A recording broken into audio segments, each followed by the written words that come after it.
Bien, buenos días. Muchísimas gracias a la organización por invitarme, por su capacidad organizativa. Empezó lloviendo y ahora sale el sol. Es todo eh, por el acierto de la temática y también, bueno, es un lujo hablar con cuadros y militancia tan importante de mi organización. A nivel personal, pues también tiene cierto punto de emoción porque tengo varios años sin hablar en un acto de Izquierda Unida y este es el primero después de mucho tiempo. Entonces, bueno, pues agradecer también la invitación en ese sentido.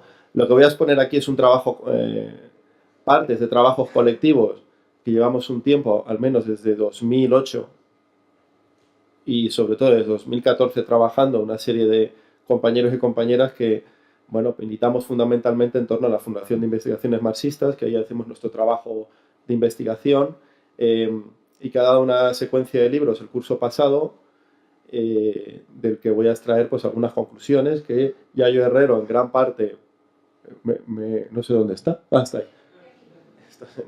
ahí, me va a permitir, bueno, voy a intentar que sean secuencias bien encajadas. Y luego has hablado de Mao Zedong, entonces, bueno, eso está bien porque entre la experiencia, no de Mao, pero sí de esa línea, y la de la autonomía operaria italiana, que es lo de los comunes, ¿no?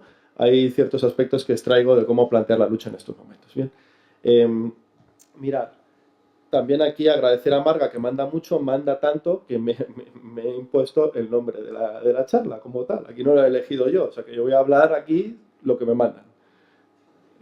Puntos clave de la opresión de clases, es decir, la variable de análisis fundamental que voy a utilizar, porque así está mandatado, que esto sigue siendo una organización como Dios manda, es la clase social. ¿Bien? Y desde ahí buscar el eslabón débil o los eslabones débiles de la cadena. ¿Bien? Para que no se enfaden los de tradición leninista como yo. Entonces, la variable fundamental de análisis es el concepto de clase social, por tanto, voy a, por los 15, 13 minutos que me quedan, voy a centrarme en dos realidades. Primero, la relación, por tanto, fundamental que voy a analizar es la relación salarial, bien, desde ahí es donde lo voy a tomar, entendiendo además la relación salarial como la relación social fundamental, que no única, pero sí fundamental de las sociedades del capitalismo avanzado o homenajeando a Mandel, que se cumple el aniversario de su muerte, del capitalismo maduro, ¿no? Era el término. De la relación salarial como el centro del sistema capitalista. Y hablar fundamentalmente de España, aunque es un seminario que trata el tema europeo, no voy a poder centrarme por cuestiones de tiempo de Europa, siendo este su variable principal también. Es una debilidad de la ponencia, pero bueno, algo trataré. ¿Ok? Entonces, la relación salarial es la materialización aparte del dominio de clase, de cómo se estructura la organización productiva y económica de nuestro país. ¿Bien? Es decir, dime qué produces y qué servicios prestas y te diré qué relación salarial tiene, ¿no? Qué mercado de trabajo, qué relaciones laborales tiene, y desde ahí extraer dónde están los puntos de fricción, las debilidades, ese eslabón débil que tenemos que tensar para romper la cadena de opresión en nuestro país. No puedo hablar, aquí lo defino, supongo que esto se mandará por correo, ¿no? Bueno, Europa no es el mapa político de países con sus fronteras que luego subcontratamos a Turquía, no. Europa es esto. En Europa hay una división internacional del trabajo en donde claramente el elemento central, como de pie, es esto de aquí. No, no os preocupéis porque... Ah, por esto, y que tengo que agarrar el micrófono. Bueno, vale, venga, ya entiendo que se tiene que grabar, disculpad. Bueno, esto ya lo ha visto Sergio Mesa, no te preocupes que me voy a tardar 30 segundos. Pero vamos, el elemento central es lo que está en rojo. Ese es el núcleo fundamental del capitalismo europeo en términos de localización geográfica, ahí es donde se concentra el poder de clase, el poder económico, tecnológico, las grandes transnacionales y todo lo demás son periferias geográficas y productivas articuladas en torno a ese centro, aunque en estas periferias, como es el caso nuestro, hay sectores de la clase dominante claramente bien conectadas con este modelo. ¿Bien? Pero vamos, digamos, hay una periferia mediterránea que se ve muy bien en la parte naranja que está al final, ¿ok? Y una periferia este fundamentalmente estructurada en torno a la industria alemana en los países del este. ¿Esto qué consecuencias tiene? ¿Esto por qué se organiza? Esto es muy importante, esto es un concepto importante de las cuestiones que voy a plantear al final como hipótesis de trabajo. La realidad económica manda una... la realidad económica europea y mundial, el capitalismo global, claramente organiza un, un modelo de organización del trabajo bastante homogéneo en términos internacionales. Lo que está fragmentado es en las condiciones en que ese modelo de trabajo se concreta en cada sitio. Pero el modelo de trabajo está muy bien organizado en torno a las cadenas de valor global de las empresas transnacionales. Eso es el TTIP, eso es el CETA, bien, eso sería la puntilla jurídica de las cadenas de valor global. Ahí vemos, creo que es un Nissan, ¿no? Como están de huelga, quería homenajearlos. Tenemos un Nissan como lo vemos y como lo compramos, pero no es así el tema, es como está en el otro lado, ¿bien? Hasta 500 componentes forman parte de un producto final, en este caso un turismo, ¿ok? De gama baja, que son los que construimos aquí. Y las empresas transnacionales construyen una cadena de producción donde especializan cada territorio y región en cada uno de sus componentes. ¿Bien? Y de ahí viene el mapa anterior de la división del trabajo.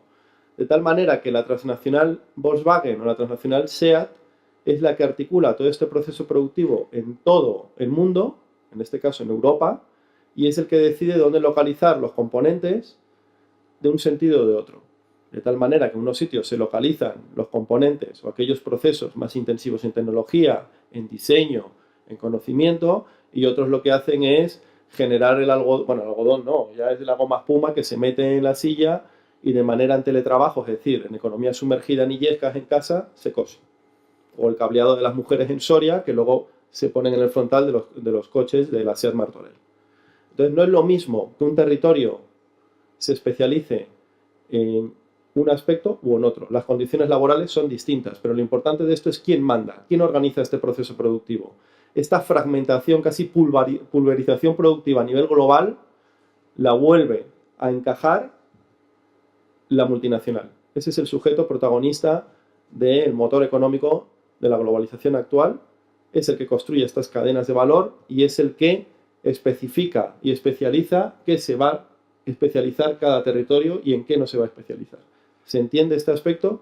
En el caso del textil, Zara, pues una cuestión es que tú tengas en tu sede aquellos elementos relacionados con el diseño y te mandes a Bangladesh aspectos donde en 3 segundos tienes que coser las mangas de una camisa en torno a un edificio claramente que se cae y mueren 40 personas, como pasó hace un año. Bien, esas son las cadenas de valor global. Las cadenas de valor global son las que organizan un proceso productivo fragmentado, coordinado en torno a las empresas transnacionales, que son las que se plasman, las que materializan, las que impulsan, construyen la división internacional del trabajo. Entonces vamos a ver España cómo se integra en esa división internacional del trabajo dirigida por las empresas transnacionales fundamentalmente en la Unión Europea.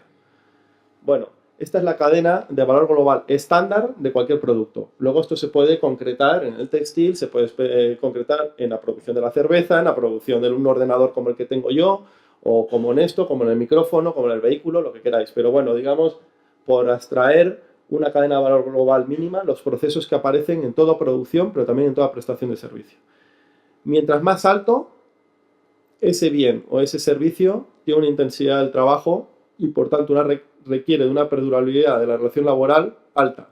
Mientras más bajo estemos en una serialización, estandarización, estamos en aquellos elementos de la cadena más bajos, ¿bien?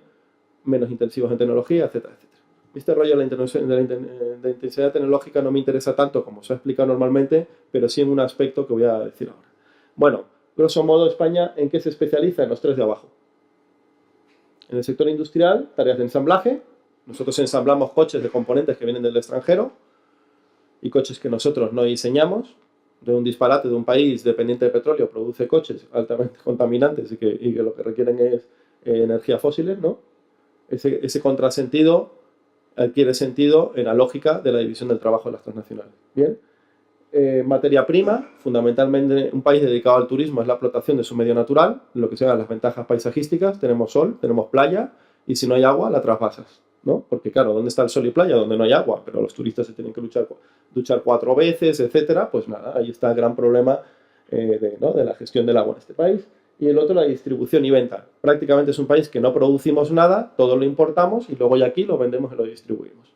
Bien, todo lo demás, y sobre todo después de la crisis, prácticamente es muy poco relevante. ¿Se entiende? O sea, nos dedicamos dentro de esta cadena de valor global de la multinacional se dirige, concentra los 3 aspectos más débiles de la cadena en nuestro país.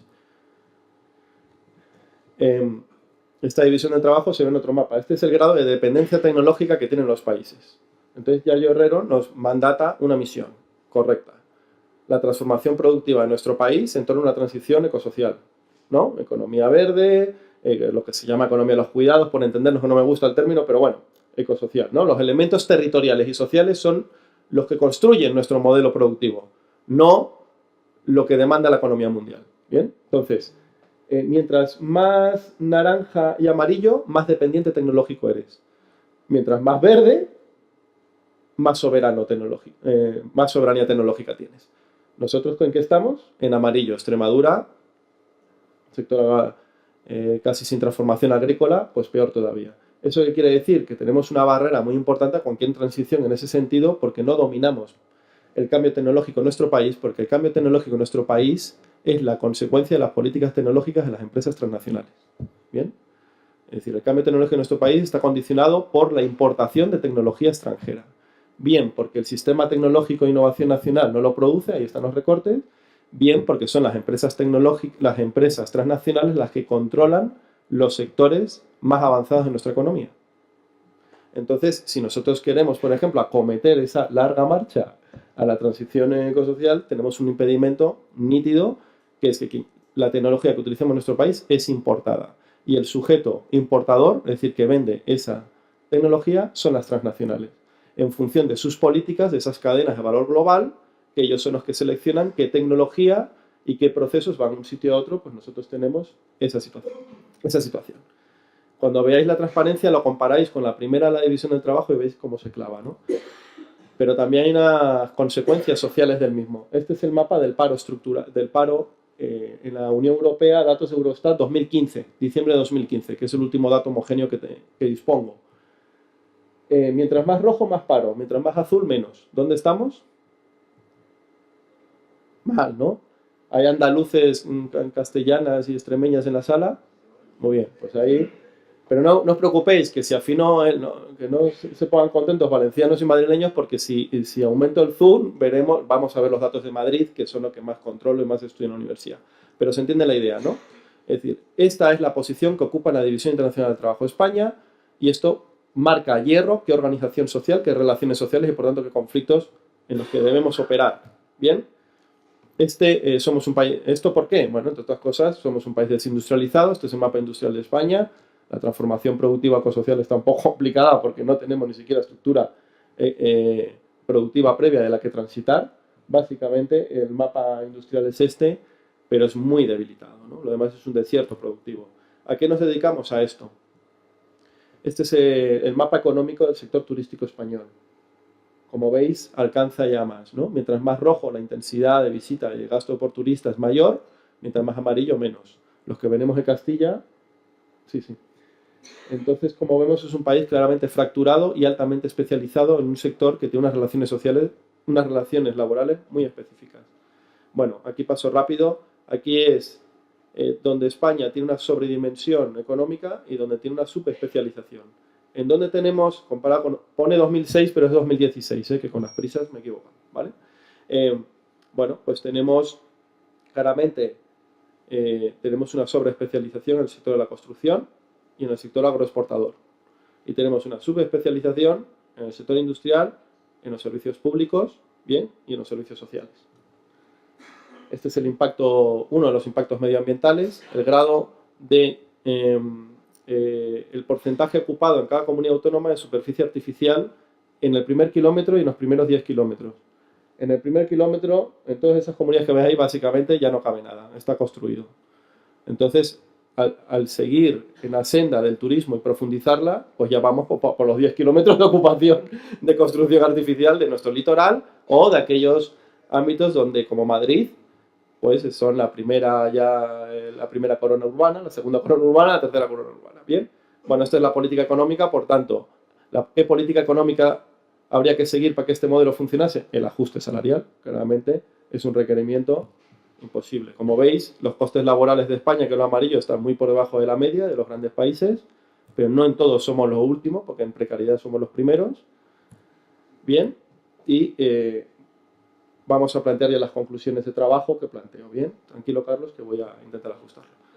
sobre esa estructura, me cortas el micrófono y ya está, sobre esta estructura productiva en general, sobre una radiografía muy rápida, pero bueno, ahí están los datos si lo leéis, de cómo nos insertamos en el modelo económico europeo. Aquí lo que he hecho son, he analizado la encuesta de calidad de vida en el trabajo, que es lo más aproximado que podíamos encontrar personas como nosotros, encontrar algunos datos cualitativos para ver cómo es la clase trabajadora hoy en España. He comparado la última encuesta, es una encuesta muy cara y la sacan muy poco. Bien, entonces la encuesta de calidad del trabajo, he comparado dos. La última de la fase del ciclo expansivo y la primera que tenemos en la crisis, que era de 2013. Bien, y con ello pues le he agrupado como en 6, ellos lo llaman clúster, como en 6 sectores de la clase trabajadora en función de lo que nos plantea esa encuesta, que no es solo salario, paro y tal, sino cómo ellos ven su relación laboral. Cómo ellas ven su relación laboral. Bien, hay un sector primario independiente superior, el top, fundamentalmente los grandes puestos de trabajo del sector público, ¿no? Médicos, directivos de empresas públicas, bien, o sea, lo más, normalmente son trabajadores mayores de 50 años, hombres, bien. Sector primario independiente inferior sería, digamos, lo directamente relacionado con los médicos más jóvenes, pues ciertos sectores de ingeniería dedicados a las empresas públicas, ¿no? Como lo que podría ser el Metro de Madrid, etcétera. Ya son trabajadores de 30 a 40 años, predomina todavía el sector público, pero hay un sector servicios incipiente, el sector financiero y mayor peso de la mujer. Vamos a los importantes, que son los que vienen ahora para nosotros, en mi opinión. Primario dependiente de servicios.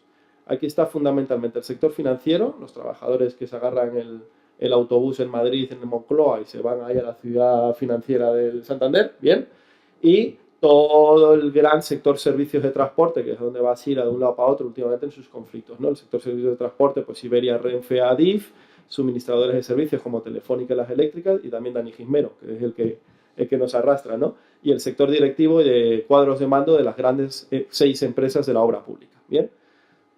Vamos al primario dependiente industrial, trabajadores de la industria y la construcción. Temporalidad del 25%, normalmente son trabajadores hombres de pymes. Esta es la industria auxiliar española, del logístico, de la industria y de la construcción. Secundario de transición, es decir, los efectos de la crisis van haciendo que el sector anterior se vaya, o porque nos vamos desindustrializando porque la construcción va cerrando, ¿no? Van transitando en un modelo salarial y de relaciones laborales todavía más precario. Ese es el secundario de transición. Trabajadores de servicios manuales de empresas más pequeñas todavía, menores de 45 años, mayor tasa de temporalidad, mayor presencia de mujer, que es predominante, y de migrantes. Y el secundario débil, que es el colectivo más precario relacionado con el sector turismo y relacionado. Bien, luego leí los datos, pero esa es la radiografía de la clase trabajadora que tenemos. Vamos a comparar los datos del final de la crisis y del final del ciclo del boom, ¿no? Económico del ladrillo, y de donde estamos ahora con los datos que tengo. El primero ha bajado, pero vamos a quedarnos en los siguientes. Ha habido un descenso del primario independiente, es decir, esto sector público y financiero, pero digamos con un estatus laboral alto todavía. De a lo que va Dani Gismero y Sira también ha habido una reducción, fruto pues, de los despidos. Ahí es donde se han concentrado los EREs de estas grandes empresas. Bien, tanto del sector financiero, con su crisis, fundamentalmente las cajas de ahorro, pero también el paso a economía, bueno, los despidos en Adif, en Renfe, en Iberia, en los puertos, ¿no? La gran parte de la crisis que impactó en este sector de antiguas empresas públicas. ¿Y dónde crece? Bueno, el sector industrial de la construcción obviamente se ha disminuido, es donde se ha concentrado la otra parte de los ERE. ¿Y dónde ha crecido? Pues en todo lo que tiene que ver con el turismo, la hostelería, la restauración, el comercio, ¿no? El sector servicios urbanos relacionado con el turismo. Y la compraventa minorista, el Primark, etc. Bien, ahí ha crecido sustancialmente. Se ve, si veis, el antepenúltimo, el trasvase tremendo que ha habido al penúltimo. Es decir, había un choque tremendo en estos 10 años de crisis, de mayor precariedad, descualificación, bajada laboral, bueno, estandarización del trabajo, intensificación, explotación. Bien. Segundo aspecto, la quiebra territorial, cómo ha aumentado en el territorio. En términos de la globalización capitalista, lo que le interesa a España es esto. Quiten la parte de Galicia, que es Vigo, en sus astilleros del Ferrol, que están en declive, quiten la cornisa cantábrica menos Bilbao, queda, y Andalucía, prácticamente Sevilla-Málaga, por efectos del turismo. Bien, quédense con Valencia, Barcelona y Madrid. Todo lo demás, fusilado, paisaje. Pero esa grieta territorial, en términos de Madrid, nos da también, y es la penúltima diapo, nos da unas posibilidades de actuación política de nuevo tipo grandísimas. Las profundidades, la profundización de la precarización de las condiciones de la clase trabajadora tienen un impacto territorial tremendo, que es la profundización de la fractura urbana, de la crisis urbana, que llamaban los clásicos, ¿no? Del marxismo, ¿no? De la escuela francesa. Esto es un mapa de Madrid, pero vamos, los estudios que tengo de cualquier gran ciudad española que antes he nombrado son iguales. El mapa que está a mi izquierda plantea dónde se concentran la residencia de los dos primeros estadios, ¿no? Donde se está, digamos, el mayor tasa salarial, los mejores puestos de trabajo y tal. Bueno, están en el noroeste. Prácticamente ninguno vive en el suroeste de Madrid. Vallecas, Carabanchel, San Blas, Getafe, Leganés. Pero vamos a ver la que está a mi derecha. Es la tasa de paro. Mientras más azul, más paro. Mientras más amarillo, menos paro. Bueno, si la concentración territorial del modelo español, aparte de las consecuencias ecológicas, ¿no?, que tienen, también lleva aparejada una fractura territorial. ¿Con esto qué quiero decir? Voy terminando. El modelo, no el modelo de la crisis, sino el modelo del capitalismo actual español, resultado de la crisis, tiene dos consecuencias. Claramente dependiente del exterior. La dinámica del capitalismo mundial, cómo se amortigua, en el caso de España, ¿no?, en sus dinámicas, en torno a un nuevo asalariado urbano del sector servicios, que es el que ha crecido. Gracias a la temporalidad se le puede contratar en diciembre, 900.000 contratos se han hecho para la campaña de diciembre. Y estos son datos del mes pasado, llegarán a más de 1 millón. Que se van a contratar ahora en noviembre para la campaña de diciembre y en enero todos a la calle. ¿Se entiende? Eso es un efecto de amortiguación tremendo. Volverá en Semana Santa, volverá en turismo. Es decir, es un marco en efectos laborales de relación salarial en el que se contrata en junio, en Semana Santa y en diciembre y se despide el resto del año. ¿Ok? Y en términos territoriales, este efecto tiene una concentración territorial, en cuanto que la precariedad, el paro y también el efecto de los recortes, menos servicios públicos, etcétera, se concentra territorialmente en unos puntos y en otros no. Y hay una quiebra territorial. Pues ahí tenemos, esto es una tipología de conflictos que he establecido en torno a 5. Los dos primeros están en declive, tienen que ver con lo que fue las mareas, la lucha contra los recortes y lo que sufre Carlos, que es el tema de los efectos de las subcontrataciones y externalizaciones públicas, la lucha por la remunicipalización. Digamos, todo este caudal social se ha absorbido y se ha dirigido en las instituciones y gran parte de sus liderazgos o gente que lo impulsó está ahora en cargos públicos. ¿Bien? Pero los que están surgiendo son los que vienen ahora. Y vemos un conflicto del sector industrial, claramente es el conflicto de Nissan ahora, fue el de Coca-Cola, Valeo, vamos a hablar de ellos luego, ¿no?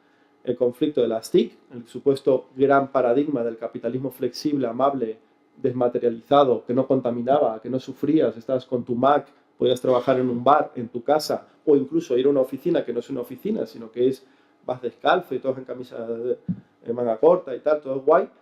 Pues uno de los conflictos más duros incluso se da en el sitio que nadie esperaba, como es el telemarketing, los contact centers. Aquí está el ingeniero guay, tiene problemas, que es Orange, Vodafone y Ono, y luego la inmediata cadena más baja de valor de ese sector, que es el telemarketing o las subcontratas de Movistar. Y el último, los conflictos que empiezan en el sector turístico y en el paradigma más precario del sector servicio podrían ser las Kellys. ¿Bien?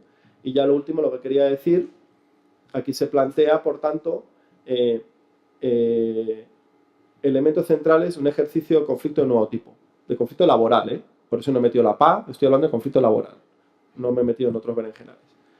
¿Cuál sería, según el estudio de estos conflictos, de este nuevo asalariado urbano del sector servicios que está protagonizando los conflictos que está habiendo en este momento de desmovilización? Los protagonistas son ellos, no son los estudiantes, no son los trabajadores públicos, no es el funcionariado, no es el sector de las grandes empresas, es el sector de la industria auxiliar de la industria y los sectores más duros del sector servicios. Esos son los protagonistas de los conflictos, que son pocos, que son aislados, pero es una realidad que hay que estudiar. Y de estudiarla, pues he sacado 6 características que nos plantean una tipología que yo creo de la modalidad de conflicto a la que tenemos que afrontar. Y ahí es donde voy a entrar con Mao Zedong ahora, ¿no? Primero, no nos interesa ya tanto saber dónde uno está contratado, ¿no? Sino el elemento central es que son conflictos que se dirigen allí donde tú realizas el trabajo final. Me explico. Da igual que tú seas una subcontrata de Cobra, del EIPIC, o que seas un falso autónomo. Si tú realizas el trabajo para Movistar, el conflicto lo dirijo a Movistar. No lo dirijo a la empresa en la que tengo el contrato formal. Porque es mentira, es una subcontratación falsa y la cadena final, ¿no? La cabeza final de la cadena es donde hay que golpear. Ahí que viene un compañero de la heroica lucha de Coca-Cola, decían, estos no son trabajadores de Coca-Cola, son trabajadoras de Iberian Partners, no sé qué, da igual. Yo para quién trabajo, para Coca-Cola, hay golpeo. ¿Me explico? No son los conflictos de dirijo mi conflicto ahí donde tengo el contrato formal. No es la empresa el elemento central del capitalismo global, es la rama, es el sector. Nissan o componentes de SEAT no golpea solo a SEAT componentes, golpean a todo lo que está en el polígono de la Franca de Barcelona. ¿Me explico? Porque todos trabajan al final, independientemente de donde tengan el mono o su contrato, hacia esa empresa. Segundo, son conflictos que intentan, para ganar, la única fórmula es unir a todos los sectores que, no siendo de ese conflicto, sufren condiciones similares. ¿Por qué? Porque vamos a conflictos de larga duración. Para ganar lo que nos tenemos ahora ya no nos va a valer con elementos de presión de un mes. ¿Cuánto tiempo lleva el conflicto de Coca-Cola? 2 años, ¿no? El conflicto de Movistar fue una huelga de 9 meses. Bosal, Ecoglass, Nissan, SEAT, todos son conflictos de larga duración. Conflictos durísimos. Por tanto, hay que plantear en ese conflicto en concreto, para ganarlo, se tiene que unir a otros que, no siendo de esa rama productiva o de esa realidad, sí tienen una situación similar. ¿Y esto por qué? Porque los elementos de conflicto de larga duración ya no solo valen con la huelga. La huelga es el ariete, lo que nos lanza. La huelga educativa lanzó una gran movilización el otro día. La huelga de Coca-Cola lanzó un conflicto que exteriorizaron con un conflicto social, etc. Pero la huelga es un elemento más, porque si vamos a un conflicto de años, no puedes estar de huelga todo el rato, ¿no? A no ser que sea un ERE por extinción. Tiene que haber cortes de carreteras, concentraciones, charlas. Lo que hacen los compañeros franceses en Francia. Huelga general en Francia no es así, son huelgas sectoriales, lanza un sector. Un sector se encarga de la huelga, por la tarde todo el mundo a la calle, da igual donde vivas. Ese sector ya tirado, como en el ciclismo, viene otro. Las huelgas escalonadas de Francia. Hago una huelga en un territorio, el mes siguiente en otro, pero la consecuencia es la guerra asimétrica, ¿no? De más, lo que iba. Es decir, la cuestión es que sean huelgas sectoriales, concretas de un mes, todo el rato haya un conflicto continuo en torno a una reivindicación concreta. Y el último elemento de este tipo de conflictos es la unidad con las capas profesionales. En este caso, Coca-Cola con los abogados, ¿no? En el caso de Movistar se trabajó muy bien el tema de los periodistas. Luego, ni Público ni Diario, ni mucho menos El País ni nada hicieron caso, pero el trabajo con los sectores profesionales. Sectores profesionales que también están muy precarizados, pero hay que hablar con el profesorado, hay que hablar con el mundo jurídico. Fue muy importante ganar la marea blanca en Madrid, la batalla en los tribunales. Es decir, todo componente de la lucha es global, es totalizador, es asimétrico. De lo más pequeño a lo más grande vale una estrategia de larga duración, y así es la única manera que se ganarán estos conflictos, y es como lo están planteando. Y ya, conclusiones. Mi opinión, mi hipótesis es, estamos ante una nueva y creciente clase trabajadora, fundamentalmente del sector servicios. Por eso yo la denomino el nuevo asalariado urbano. Una nueva clase trabajadora que crece, se consolida y que, en mi opinión, va a ser un actor fundamental, no solo de las relaciones laborales de este país, sino de la estructura social de todo el país. ¿Bien? Clase trabajadora con un peso social gigante, inmenso, que no se corresponde con su peso político y cultural. No hay cargos públicos, ni en ayuntamientos del cambio, ni en los del no cambio, ni en parlamentos que representen a este sector. No hay ningún tipo de expresión, el libro de Coca-Cola sería de los pocos, de expresión cultural en torno a este sector. No salen en ningún sitio. Tenemos un problema de representación creciente. Eso fue el libro de Owen Jones y otras, pero es muy minoritario, muy marginal. Ahí podemos tener, a lo mejor dentro de unos años nos van a gritar, no nos representan a nosotros. Es decir, un sector muy creciente que en los países que tienen un capitalismo más avanzado de estas características ya es una fractura casi irreversible. En este país todavía no lo es. es una clase trabajadora muy heterodoxa en la expresión de su conflicto. Empresa-territorio da igual, es un conflicto de larga duración. Y además, la fragmentación del obrero colectivo en torno a estas modalidades, ¿no?, de las cadenas de valor global que he explicado, esa fractura del obrero colectivo en el territorio marcan un tipo de lucha que lo vuelve a reconstruir.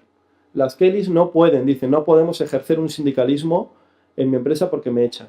Me voy al territorio, gano fuerza y les machaco. Y en el territorio, en mi barrio, unifico a todo. Los compañeros de Coca-Cola pararon muy bien su fábrica. Marcaron muy bien simbólicamente el carácter obrero de su conflicto en el campamento de la dignidad. Pero se iban a Callao en los momentos punta, porque en Callao, Gran Vía, Sol, es donde está Prisa, donde está la SER, donde están las compras, donde está el cogollito del escaparate casi no de Madrid, de España. Entonces, el territorio es un elemento en el que se utiliza como la palanca de lucha y de combate en torno a una empresa que decía, bueno, con la precariedad nadie se puede expresar en la empresa, pues que ha hecho esta clase trabajadora muy precaria, irse al territorio. Y luego el territorio homogeniza lo que la empresa fragmenta. Si es muy difícil articular a los trabajadores jóvenes del sector de polígonos y de logístico, no nos preocupemos porque todos sabemos dónde viven. Y los trabajadores y trabajadoras, fundamentalmente chicas que trabajan en la Gran Vía vendiendo camisetas y sudaderas, sí, entrar ahí es muy difícil, pero todos viven en el sur de Madrid. Y el otro trabajador, todos viven en el sureste de Madrid. El territorio homogeniza en torno a esta fractura territorial de que hablaba antes, lo que fragmenta la empresa. Aprovechemos ahí. Por tanto, mi hipótesis final son dos. Es toda la concentración del esfuerzo de la organización tiene que tender a trabajar en los dos últimos sectores aquí. Ahí es donde se está jugando la partida política y cultural de este país, en los dos últimos sectores. Y nosotros nos estamos centrando en el tercero y en el cuarto. Porque ya ni siquiera en el quinto, que en este proceso de estos 10 años de crisis, el trabajador industrial, antes muy importante en los partidos comunistas y también en Izquierda Unida, ha perdido peso político en sus direcciones y en su representación política e institucional. Nosotros nos centramos fundamentalmente, en el segundo y en el tercero. Bueno, es que decir primaria independiente superior, eso es un pisto que me he pegado acá académico para que veáis que yo también leo, pero vamos, que lo que vengo a decir es el segundo y el tercero. Mirad, por favor, comparar las dos columnas. Han perdido peso numérico. Bueno, imagínense todo lo que son el cuerpo dirigente de la izquierda que ha irrumpido y del mundo institucional, a eso es a lo que nos dedicamos, porque es el claro ejemplo del sector que hemos entendido que es el que iba a ejercer la fractura, ¿no? Es un sector que ha disminuido en peso, es un sector numéricamente inferior, es un sector geográficamente concentrado fuera de las áreas de conflicto que se avecinan. Pero en cambio los dos últimos son los que más han crecido, son los que tienden al alza, son prácticamente más de la mitad de la clase trabajadora, muy concentrados territorialmente, pero sobre todo que son los que no van a parar de subir. No hay oferta pública de empleo, no va a haber más funcionarios, los servicios públicos van a seguir existiendo en torno a la subcontratación de estos trabajadores y trabajadoras. Va a haber sector industrial, por supuesto. ¿En torno a qué? A una industria auxiliar que marque las transnacionales en torno a estos trabajadores. Entonces, nos estamos situando en un marco que nos ha permitido un gran salto social y sobre todo electoral, pero que es estrecho, que es insuficiente para una política de ruptura democrática. Tenemos que trabajar en el nuevo asalariado urbano. Primera conclusión. Ese es el sujeto prioritario del conflicto que viene y que ya nos están lanzando señales y no estamos del todo. Y segundo, el planteamiento de la fractura territorial. Todo el esfuerzo de la organización en este sector y toda nuestra actividad, toda nuestra lucha, todo tal, la batalla del barrio. El barrio, la periferia urbana, el barrio obrero es donde se está disputando todo. Es decir, el nuevo asalariado urbano y el barrio obrero, la periferia urbana, son los elementos de ese eslabón débil que he encontrado yo, porque además son los ámbitos, idea definitiva, donde el sistema tiene menos capacidad de inserción y de cooptación. ¿Qué le ofrece el sistema a los que viven ahí? Por eso meten en la cárcel a Alfon, porque es un mensaje y porque temen el paro juvenil en barrios como Vallecas, porque no tienen capacidad de absorber, ni insertar, ni cooptar. A través de cargos públicos y otros elementos sí pueden cooptar a otros sectores de la juventud, pero ahí no hay solución. ¿Me explico? Y el nuevo asalariado urbano no hay ninguna capacidad ni de asimilización ni de inserción, sí de represión o de ridiculización cultural o de pulverización laboral. Por tanto, son los eslabones débiles verdaderos donde tenemos que golpear para romper nuestra cadena. Muchísimas gracias, Carlos, por tu comprensión.